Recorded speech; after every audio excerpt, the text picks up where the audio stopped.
Hello to the OWHC community. Welcome to another one of our chat episodes.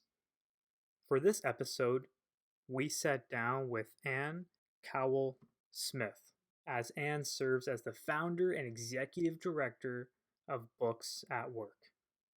If you're wondering what is Books at Work, Books at Work is actually an organization dedicated to building communities of openness, trust, and belonging by fostering genuine human connection at every level of the workplace.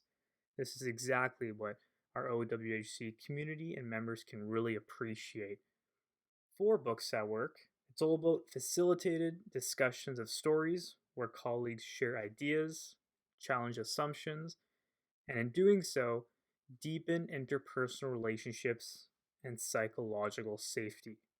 Very important for us in Canada who are familiar with the national standard of Canada for psychological health and safety in the workplace. To share a little bit more information about Ann's bio, she served as principal with Heidrick and Struggles International and expert strategy with McKinsey and Company. Actually, prior to joining McKinsey, Ann practiced corporate and securities law in private and corporate practice. That said, here is our chat with Ann.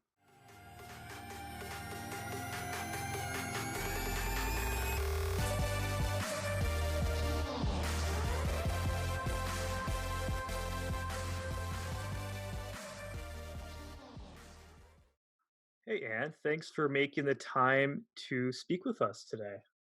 Hi, Nathan. Thank you so much for having me. I'm delighted to be here. Great. So, how will we first get started? And I'd love to know what the story is behind Books at Work and why you're so passionate about what you do and how it fulfills you even as a person. Oh, that's a wonderful question. It often takes me a little while to answer, but Books at Work is an initiative that I began and run. It's almost 10 years old now, and it is really born of my passion for learning, for connecting, for hearing and understanding people's stories, and for realizing that we all have something really important to say, but not all of us have the platform or the opportunity to be heard as well as we should.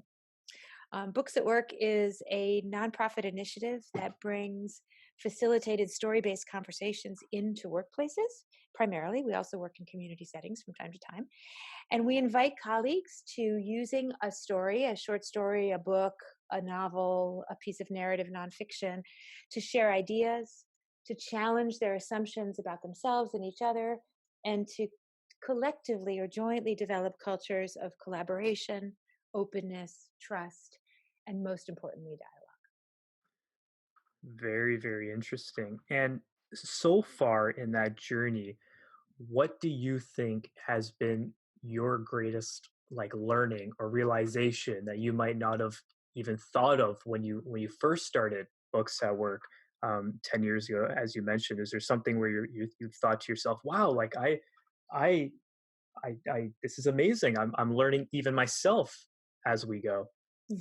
Well, one of the most powerful learnings is that there's a real hunger for this kind of conversation. And it's not just right now when we're all sort of sitting at home, hunkered down in our home offices, but over the course of the last decade, what I've seen is that it doesn't matter whether you live in the United States, whether you live in Canada, whether you live in Europe or China or South America, that we are losing our opportunities to really connect as human beings as we take on the personas of the roles that we play, whether those are workplace roles or other kinds of roles that are imposed upon us by society. And that when we give people a chance to connect across hierarchies, across functions, across really different kinds of backgrounds, that the opportunity to learn about ourselves and each other is something that not only people welcome, but they crave. And I think that's been the most delightful learning. We've done Books at Work in, oh, I think at this point, 10 foreign languages in countries all over the world. And really, that hunger for human connection knows no borders. Yes. And to take a step back for a minute, so why ourselves as the Ontario Workplace Health Coalition originally reached out to you is because, individuals might speak about the importance of psychological safety, the importance of workplace culture, and all these positive constructs in the workplace for human health and for productivity. But maybe what seems to be missing sometimes is yes, those are constructs that are of benefit, but the question becomes, okay, how do we actually then fulfill that construct? And it's just so interesting. Like, it's like, what are the inputs to get those outputs? And it seems like one of them is without a doubt, and where lines up with the mission of Books at Work, is to do this with workplaces, have these people connect, share stories that then lead to the outcomes of things like psychological safety. So it's just the ability to go beyond just saying, hey, we need psychological safety, and say, hey, here's the actual, here's one input for that. I think it's so powerful for an organization to learn.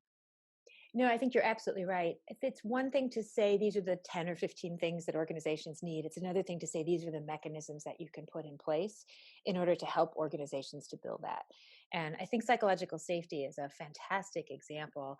It's actually one of the things that in our quantitative assessment of the program that we actually measure. We use scales of psychological safety that have been validated in the research, because psychological safety is really at the core of so many of the things that you were talking about, whether it's workplace wellness, whether it's team culture, organizational culture, diversity and inclusion.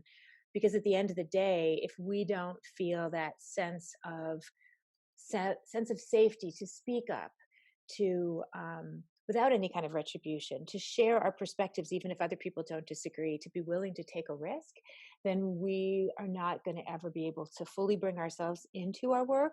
And we're also not going to be able to fully grow and develop because we always have that ever present fear in the back of our minds.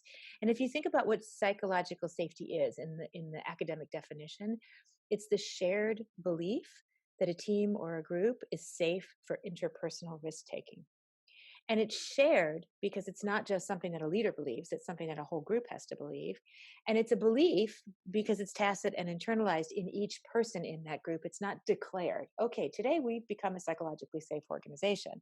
So, what is it that allows you to have a shared belief like that? Well, first and foremost, it's practice, right? You really have to have an opportunity to be able to build a culture of dialogue and to practice what that dialogue looks like, and to have those moments where you feel uncomfortable so that you can say, I can weather this discomfort and I can then stand up to people and say what it is that I believe. And it's really, really important because this is a real problem in organizations that are either very hierarchical or that are very rules based. Or even very compliance oriented, which is true in so many different kinds of regulated industries in healthcare and in a number of places. And I think that if we don't create within the construct of those hierarchies and those rules and requirements the ability to hear and to value what people have to say, then we'll never be able to fully realize our potential as an organization. Yeah, there's the it, when you're chatting there, there's this idea. I think it goes, no one does their best work when they're scared.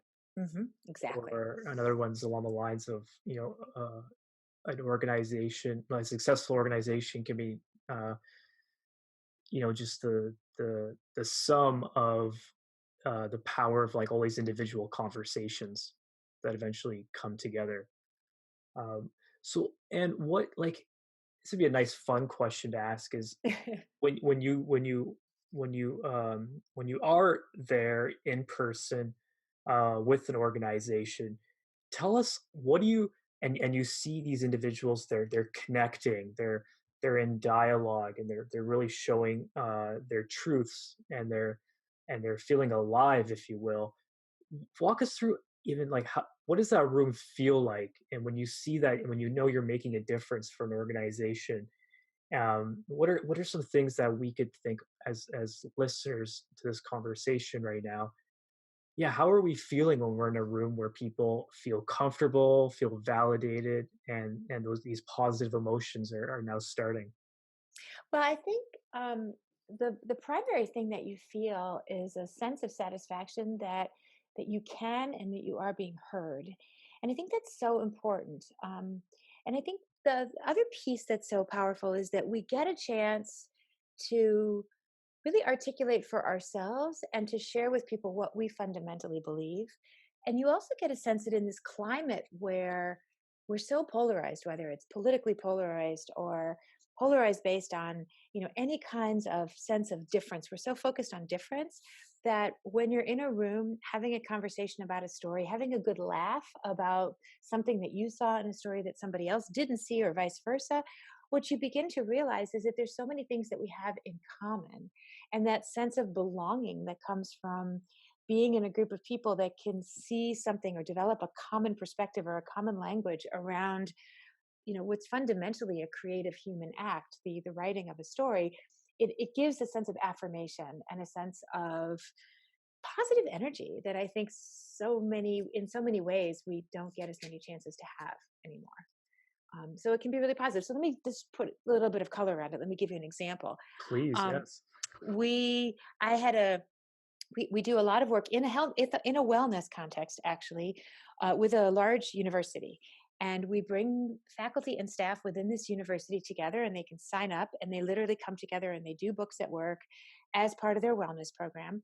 And it gives them a couple things. First of all, universities are the most siloed co-located spaces on the planet, so you tend to have a large campus, and you've got, the folks in arts and sciences are in one place, and you've got the medical school in one place, and you've got maybe a law school in another place, and you've got people that work in the same university or within walking distance but have never met. So first off, you get a sense that, wait a minute, this organization that you worked in is a lot bigger and a lot more diverse than you realize, because the people that you see every day are the people that you just work with directly. So right off the bat, people say, wow, I walk to books at work and I get this breadth and sense of how big this university is that I'm a part of. And then they get together and they start talking and they start connecting around a story. And I was interviewing a professor who was participating in books at work, not as the facilitator, but he was participating as a participant. And the group had read some short stories by a very well regarded English author, William Trevor. And he read one of the stories that was assigned for that particular week. And he went into the group and he thought to himself, okay, I know what this story's about. And I have a sense, and I think it'll be interesting to see what people have to say.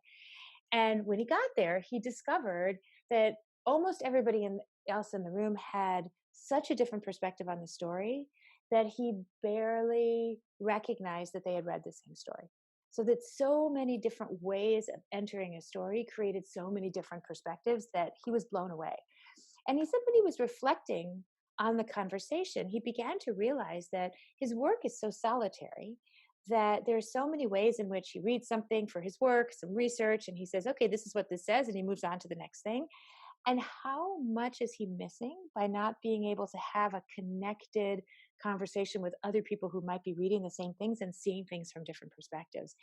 And this eye-opening experience of seeing the breadth of perspectives that are possible when you read a story helped him to see how many different perspectives are possible in the work that we do every day, and how much we foreclose if we don't ask other people what they think, what they believe, how they interpret something.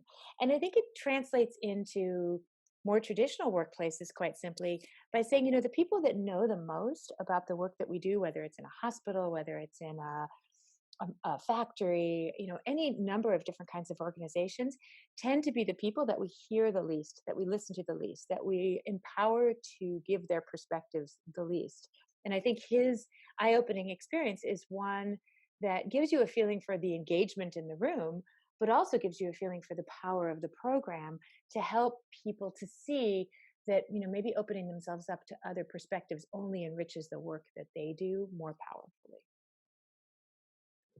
And wow, as soon as you said the phrase, the the different or the wide breadth of perspectives, I wrote that down right away because that the translation that that could have for an organization, and then that relating to quite possibly all of their change management efforts, Hmm. it's really it sounds like it's the in the without any downsides is that it's really setting the foundation so that the organization can then be the best possible organization it can be, but by first at least setting that foundation.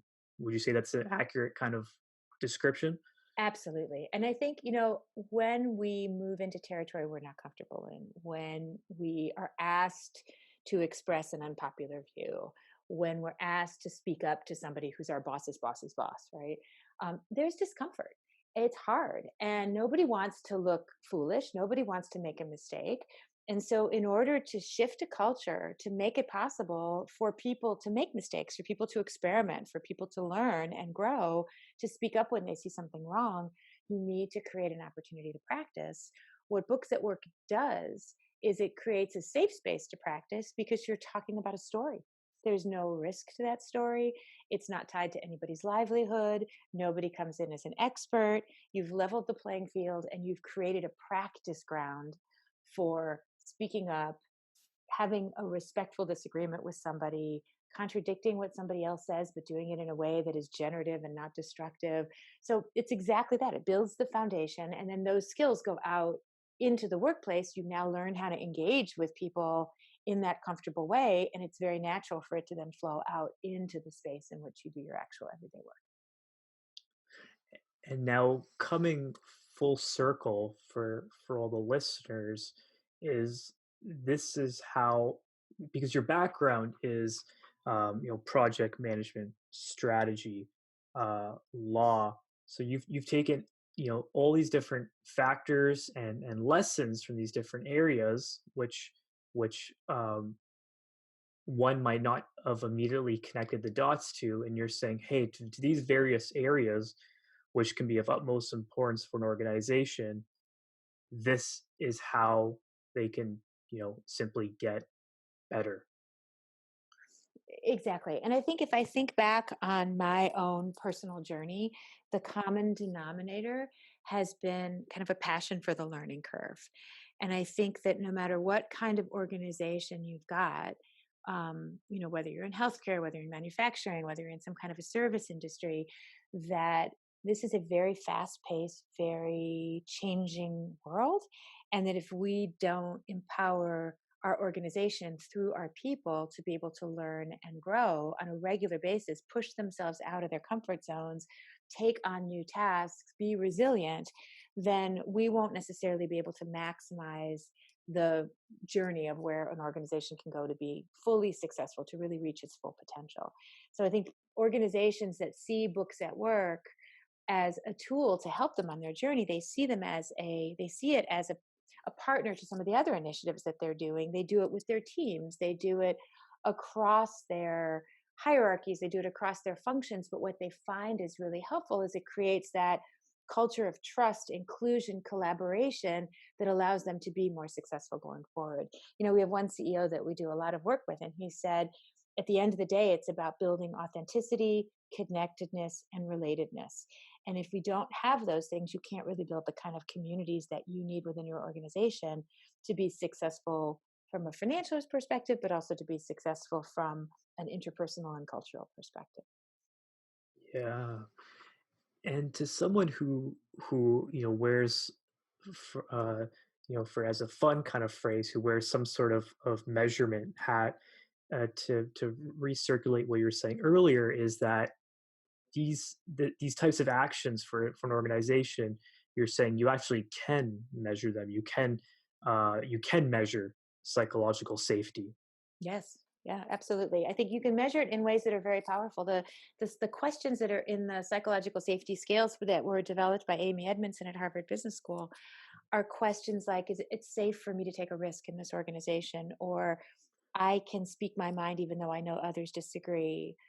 So we measure things like that. We can also measure the extent to which people perceive that their social connections in the workplace have changed.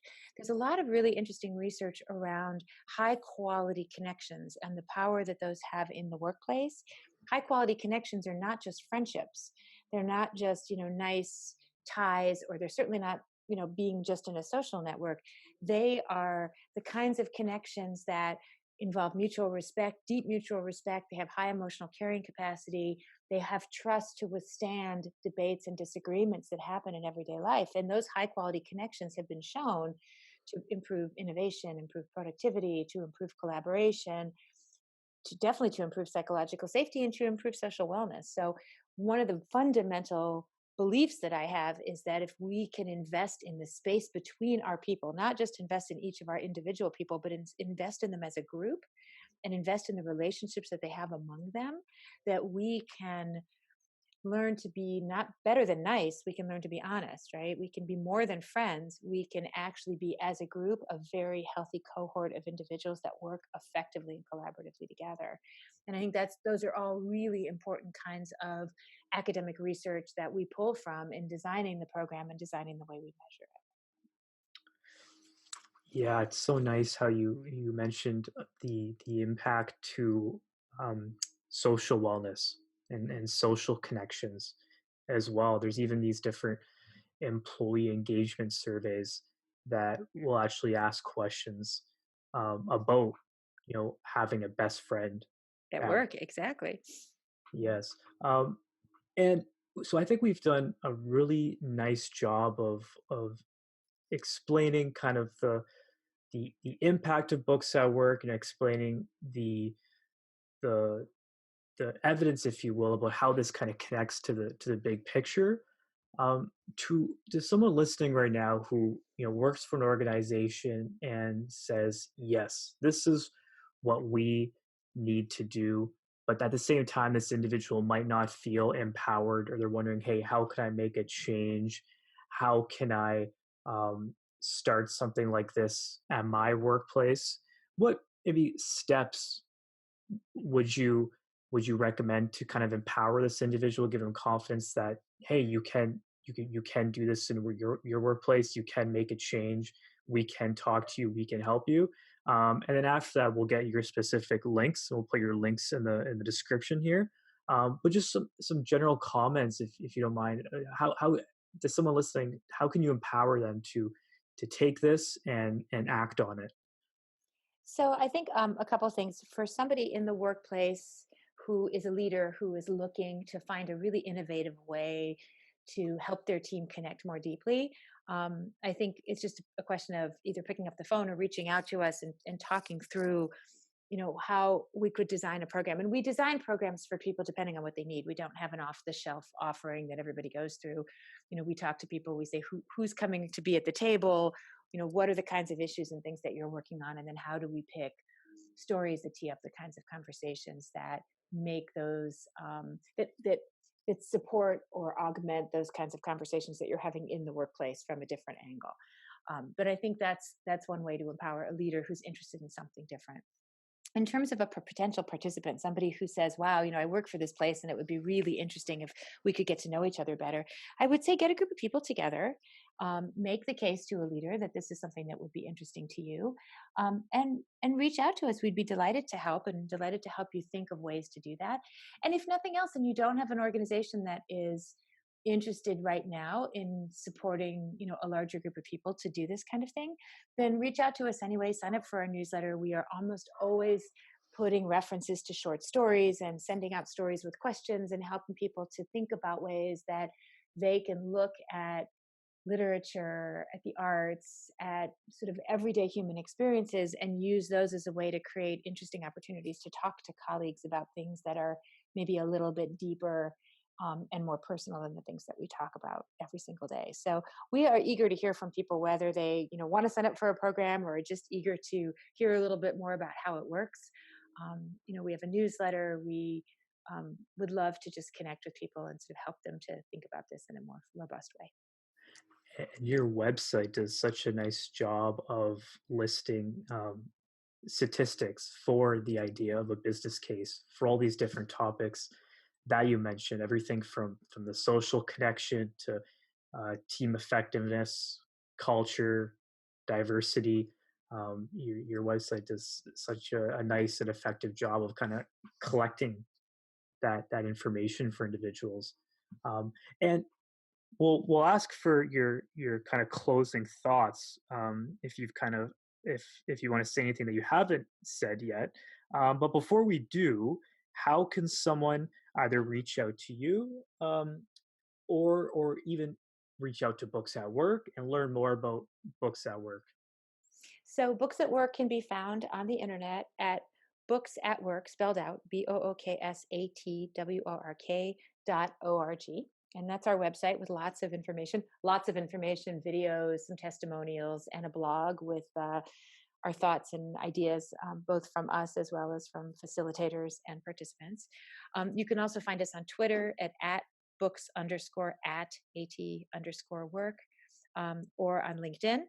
And you can also find us on Facebook and Instagram at Read Books at Work, all written out as well. The at sign doesn't work as well on any of the URLs.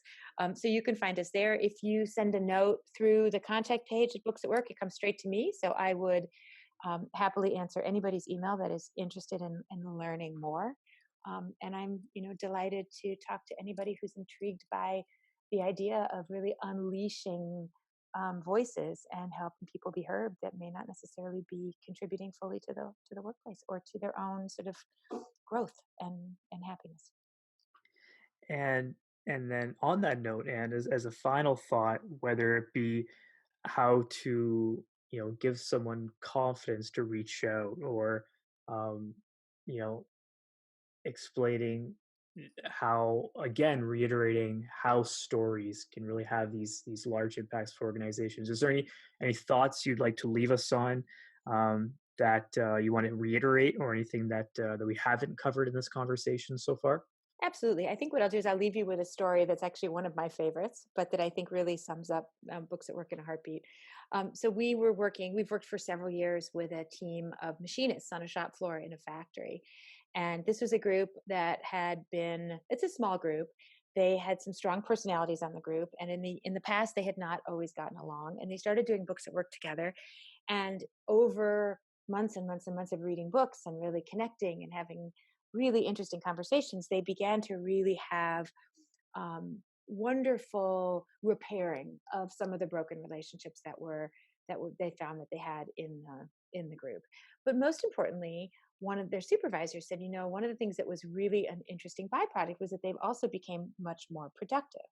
And so I had a chance to talk to all of them and to ask them what they were thinking. And I was talking to the youngest man on the team, youngest young man on the team, who was one of the newest.